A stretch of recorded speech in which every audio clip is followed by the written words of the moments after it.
안녕하세요. 은빛지혜 라디오 DJ 은지호입니다. 오늘 밤 어쩌면 여러분의 가슴을 가장 아프게 찌르는 불편한 진실 하나를 꺼내볼까 합니다. 지금 혹시 자녀에게 먼저 연락하는 횟수를 속으로 세고 계신가요? 지난주에는 아들에게 3번, 딸에게 5번. 그런데 자식에게 온 전화는 필요한 것을 묻는 딱 한 통.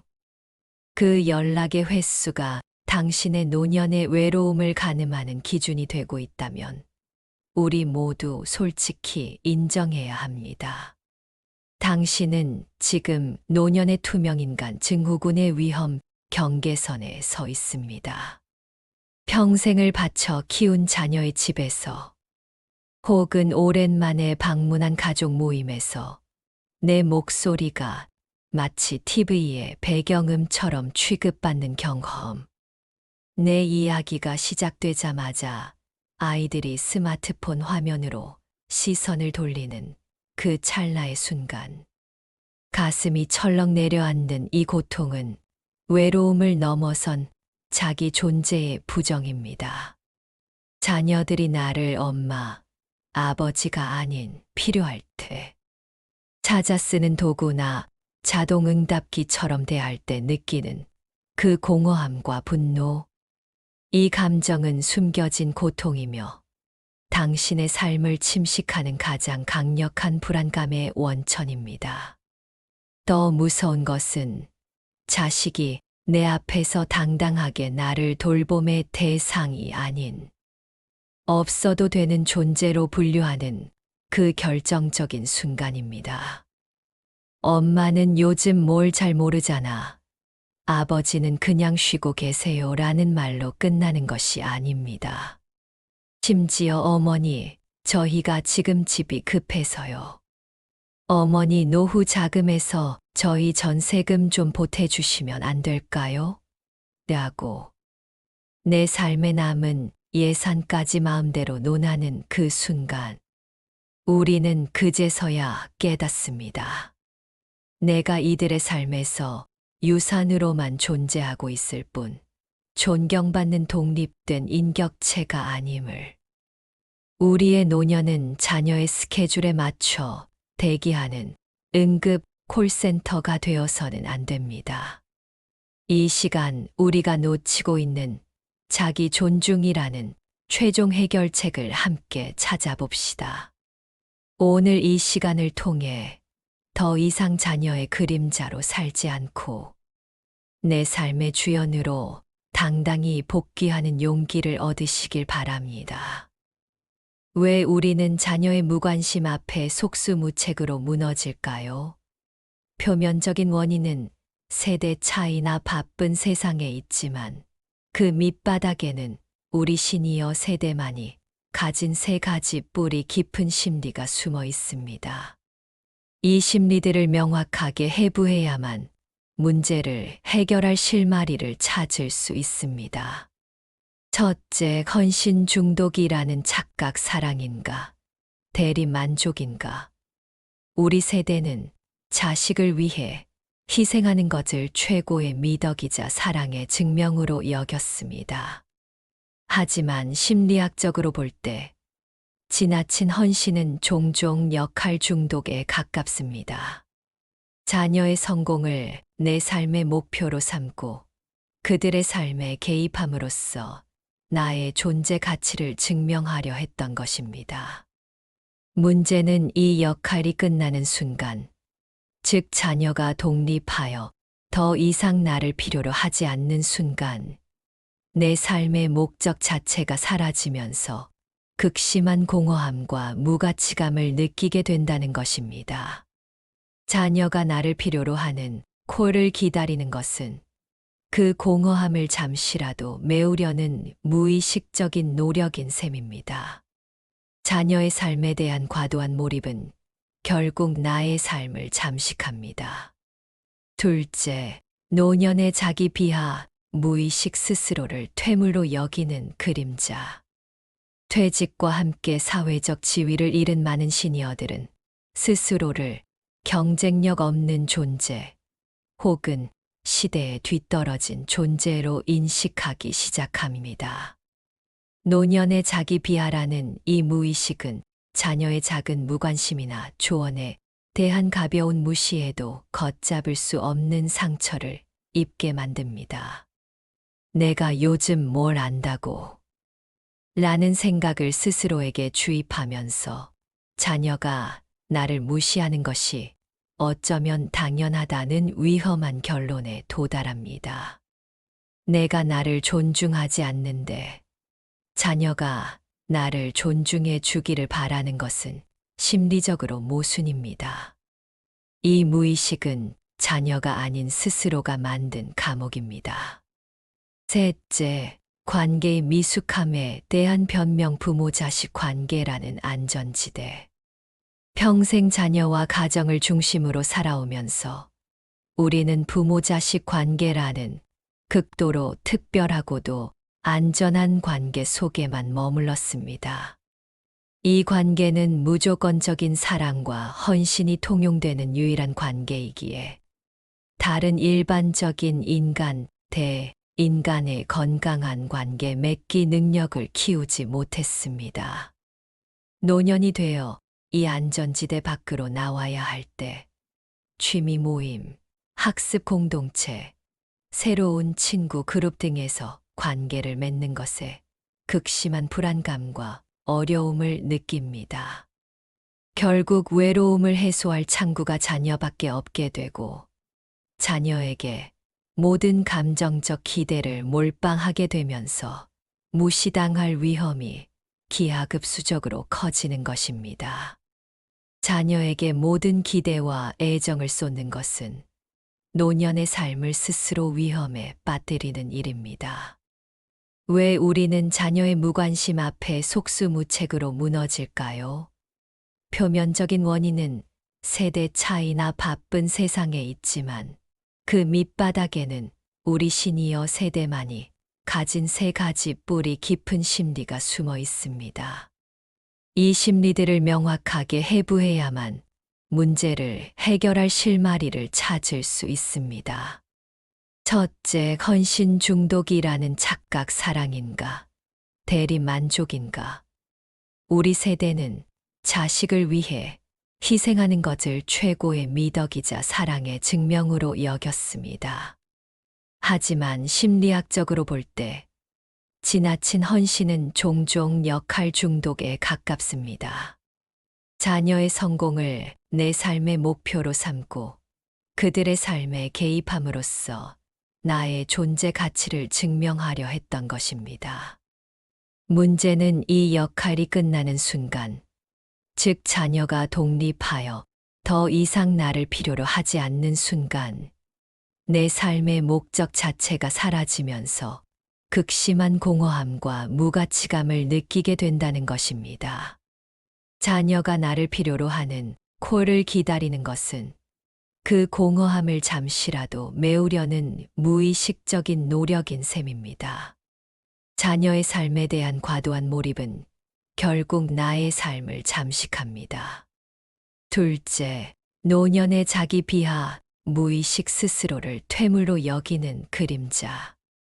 퇴직과 함께 사회적 지위를 잃은 많은 시니어들은 스스로를 경쟁력 없는 존재, 혹은 시대에 뒤떨어진 존재로 인식하기 시작합니다. 노년의 자기 비하라는 이 무의식은 자녀의 작은 무관심이나 조언에 대한 가벼운 무시에도 걷잡을 수 없는 상처를 입게 만듭니다. 내가 요즘 뭘 안다고 라는 생각을 스스로에게 주입하면서 자녀가 나를 무시하는 것이 어쩌면 당연하다는 위험한 결론에 도달합니다. 내가 나를 존중하지 않는데 자녀가 나를 존중해 주기를 바라는 것은 심리적으로 모순입니다. 이 무의식은 자녀가 아닌 스스로가 만든 감옥입니다. 셋째, 관계의 미숙함에 대한 변명 부모 자식 관계라는 안전지대. 평생 자녀와 가정을 중심으로 살아오면서 우리는 부모 자식 관계라는 극도로 특별하고도 안전한 관계 속에만 머물렀습니다. 이 관계는 무조건적인 사랑과 헌신이 통용되는 유일한 관계이기에 다른 일반적인 인간의 건강한 관계 맺기 능력을 키우지 못했습니다. 노년이 되어 이 안전지대 밖으로 나와야 할 때 취미 모임, 학습 공동체, 새로운 친구 그룹 등에서 관계를 맺는 것에 극심한 불안감과 어려움을 느낍니다. 결국 외로움을 해소할 창구가 자녀밖에 없게 되고 자녀에게 모든 감정적 기대를 몰빵하게 되면서 무시당할 위험이 기하급수적으로 커지는 것입니다. 자녀에게 모든 기대와 애정을 쏟는 것은 노년의 삶을 스스로 위험에 빠뜨리는 일입니다.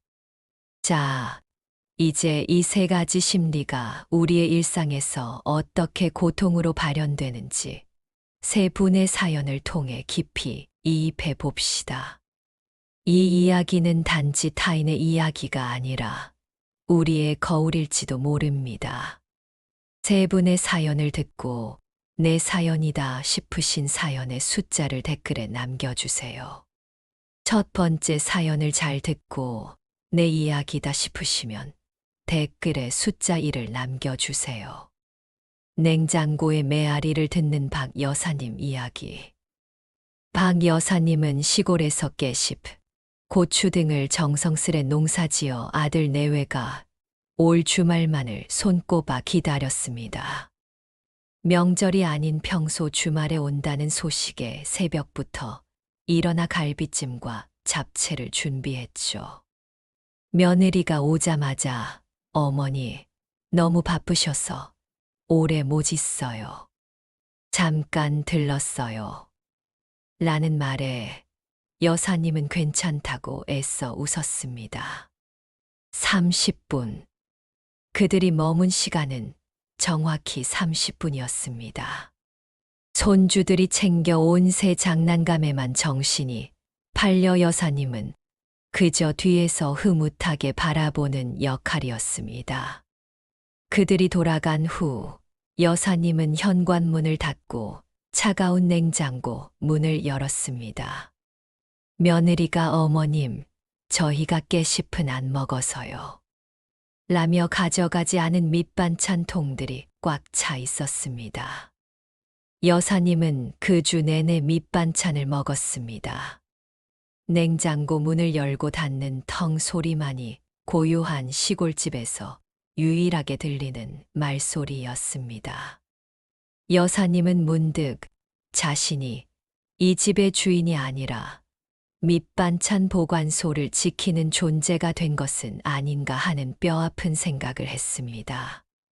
두 번째 사연을 듣고 내 사연이다 싶으신 분들은 숫자 1을 남겨주세요. 멈춘 조언을 깨닫지 못한 최 부장님 이야기. 최 부장님은 대기업 임원을 끝으로 은퇴했습니다. 명문대를 졸업하고 IT 벤처를 시작한 아들이 늘 걱정이었죠. 어느 날 아들이 사업 문제로 잠깐 집에 들렀을 때 부장님은 자신의 30년 경험을 살려 시장 분석과 투자 유치에 대한 조언을 열정적으로 쏟아냈습니다. 얘야, 지금은 공격적으로 갈 때가 아니다. 자네가 놓치고 있는 핵심은 바로 부장님은 목소리를 높였습니다. 아들은 고개를 끄덕이며 네, 맞아요. 라고 대답했습니다. 그런데 부장님이 갑자기 말을 멈춘 지 5초가 지나도 아들은 여전히 스마트폰으로 무언가를 훑어보며 무심하게 를 반복하고 있었습니다. 부장님은 자신이 투명인간이 된 것을 깨닫고 말을 잇지 못했습니다. 아들은 아버지가 왜 침묵하는지조차 눈치채지 못하고는 그래서 아버지는 그때 어떻게 하셨는데요? 라고 스마트폰에서 눈을 떼지 않고 물었습니다. 부장님은 그날 이후 아들에게는 일에 대한 조언을 단 한마디도 하지 않았습니다. 자신의 삶의 지혜가 아들에게는 단지 듣지 않아도 되는 배경 소음이었다는 사실이 그를 가장 힘들게 했습니다. 세 번째 사연입니다. 이 세 번째 사연을 듣고 내 사연이다 싶으신 분은 숫자 3을 남겨주세요.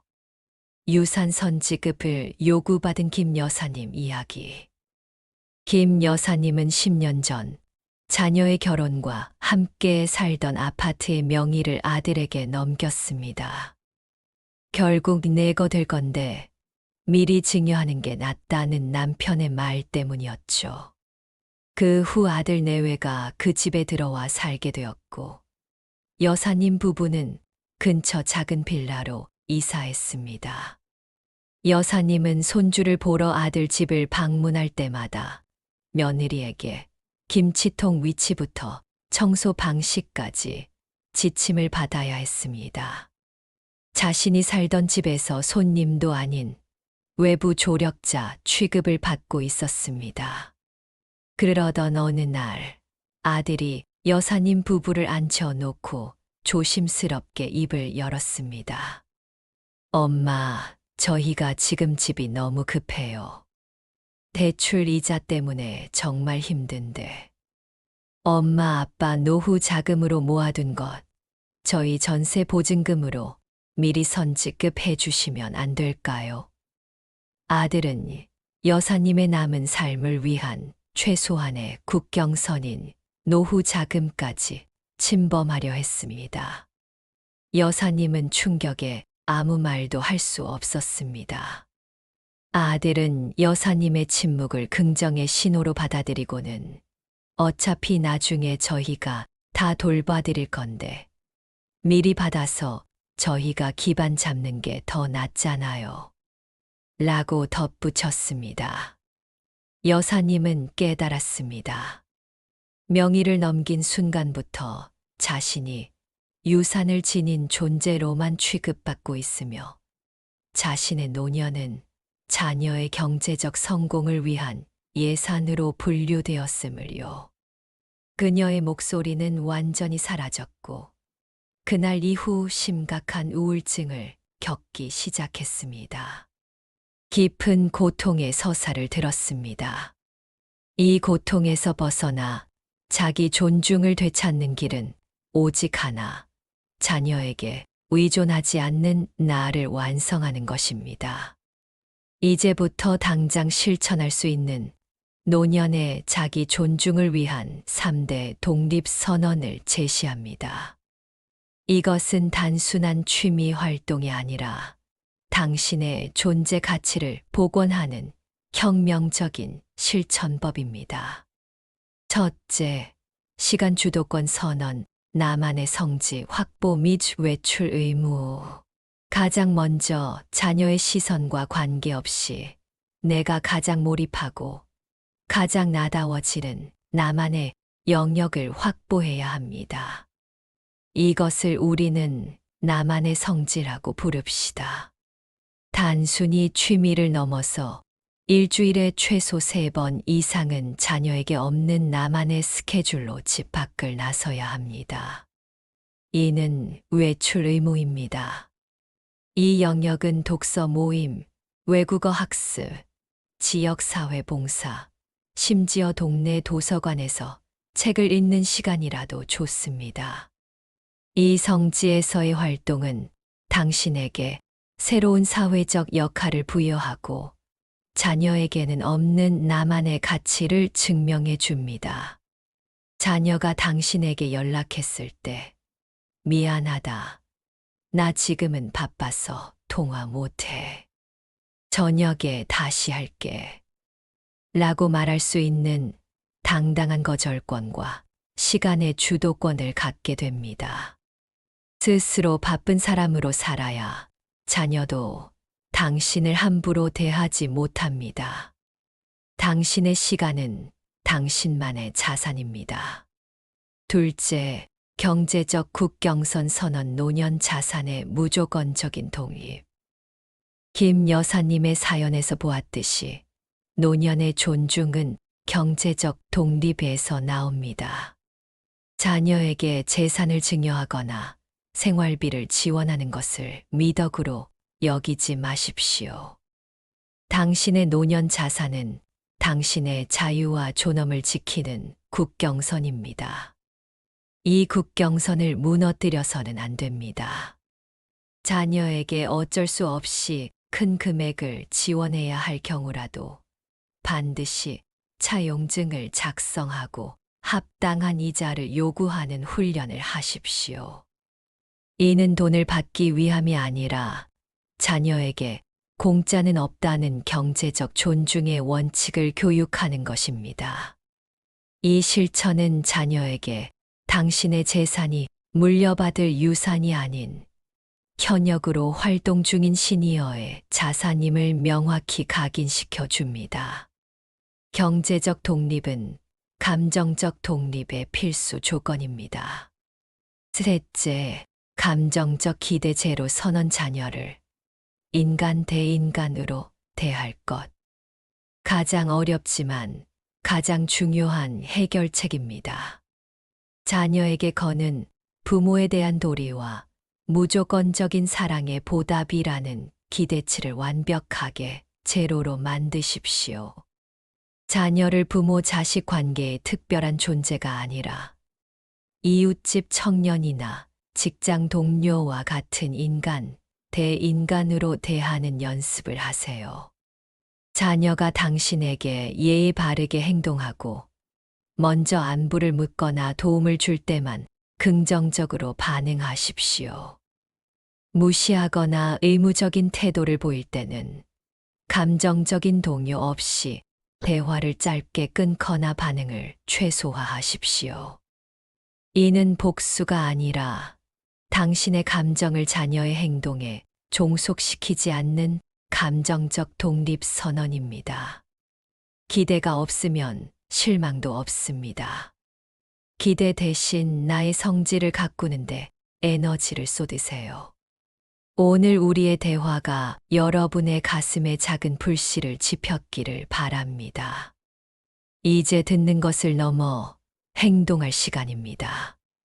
당신의 노년을 자녀의 그림자가 아닌 당신이 주연으로 빛나는 나의 제3막이라고 선언하십시오.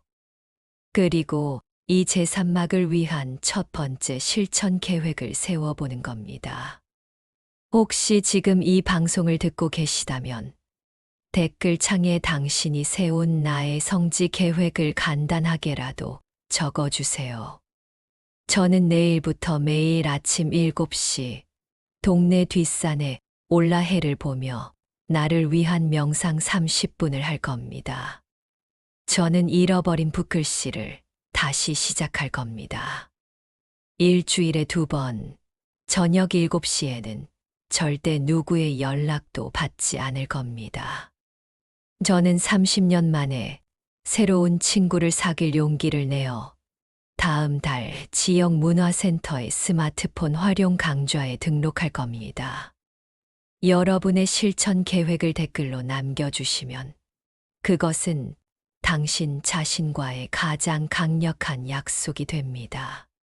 그리고 그 댓글들은 이 채널을 함께하는 수많은 은빛, 지혜 동지들에게 용기와 희망을 주는 가장 강력한 연대가 될 것입니다. 우리는 혼자가 아닙니다. 우리의 투명인간 증후군을 함께 극복하고 당당하고 빛나는 노년을 만들어 갑시다. 여러분의 이야기가 곧 이 공동체를 노년을 당당하게 사는 사람들의 성지로 만드는 첫 벽돌입니다. 이 연대에 동참해 주십시오. 오늘도 은빛 지혜 라디오와 함께해 주셔서 감사합니다. 여러분의 제3막을 진심으로 응원합니다. 다음 시간에도 여러분의 숨겨진 고통을 해결해 줄 깊은 지혜를 들고 찾아오겠습니다. 댓글로 당신의 나의 제3막 계획을 나눠주세요. 여러분의 이야기가 곧 우리의 희망입니다. 고맙습니다. 은지호였습니다.